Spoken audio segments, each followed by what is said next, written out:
আমরা আমরা বৃদ্ধকালে একদিন সীতাকুণ্ড যাই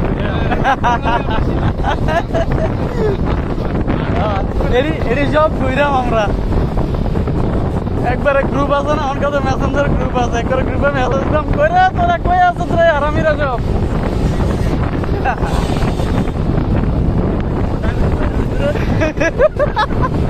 আরেকটা কইব আরে বাতের ব্যথা হারতাম পারি না ও যাক আসলে ফ্রেন্ডসরা মিলে আজকে হঠাৎ করে বের হয়ে গেছি একটু ঘুরতে যাই অনেকদিন হয়েছে কোথাও বের হওয়া হয় না তো আর কি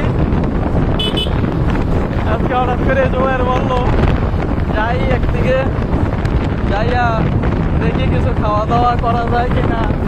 দেখা যাক আর আসলে ফ্রেন্ডসদের আড্ডাটা আসলে বয়স এটাই